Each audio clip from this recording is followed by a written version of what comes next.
Welcome to this video on the Book of Ruth, exploring the theme, Your God, My God. First, let's examine the origin. While the author is unnamed, Jewish tradition suggests Samuel the prophet. Clues, like the mention of King David, indicate the author lived during or after David's rise to power. Other possibilities are David's advisors, Abiathar or Nathan. The book was likely written to the people of Israel during the early monarchy. Its purpose was to demonstrate that even in difficult times, God was preparing a godly lineage, David's family, through faithful people. The events in Ruth occurred during the era of the Judges, around 1100 BC. However, the book was composed later, likely between 1045 and 1000 BC, when David was being anointed or beginning his reign. Historically, the setting of Ruth was a chaotic time for Israel. Spiritually, this was the time of the Judges, marked by a cycle of disobedience, idolatry, oppression, and rescue by military leaders called judges. Israel was surrounded by neighbors like the Canaanites, Philistines, and Moabites. Ruth was a Moabite, which is significant because Moab was often an enemy of Israel. Her faith shows that God's grace extends beyond national borders. The book style is almost entirely prose, reading like a short story or historical account. The genre is a historical narrative, sharing a true story about real people to teach a spiritual lesson about God's providence. The main idea is that faithfulness matters. God uses the loyalty of individuals, like Ruth and Boaz, to achieve his greater plan. The book shows God working behind the scenes during the Judges period to prepare for King David and, eventually, a savior.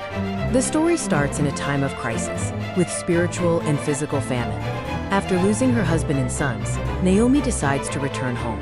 Ruth makes a radical covenant, choosing to stay with Naomi and worship her God. Chapter 2 is the turning point, highlighting radical loyalty. Ruth works in the fields to provide food and, by divine providence, finds herself in the field of Boaz.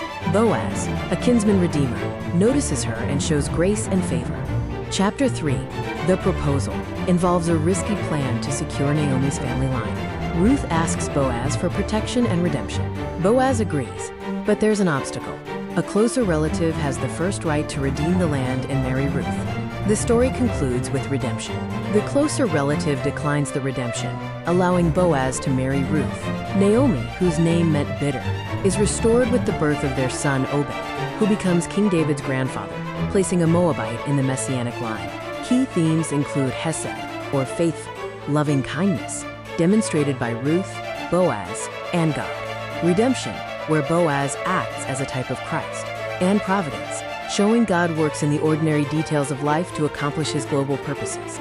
You can apply the message of Ruth to your life in three main ways: by practicing Hesed or covenant loyalty, by recognizing ordinary providence, and by embracing the role of a redeemer. Ruth's Hesed is a deep, sacrificial loyalty. Think about relationships in your life that have become difficult. Instead of walking away, look for ways to show radical loyalty and support. Commitment during seasons of famine builds a godly legacy. The Book of Ruth is unique because God works through everyday coincidences, like Ruth happening to glean in Boaz's field. Pay attention to the small details of your life. Treat chance meetings or small opportunities as potential divine appointments.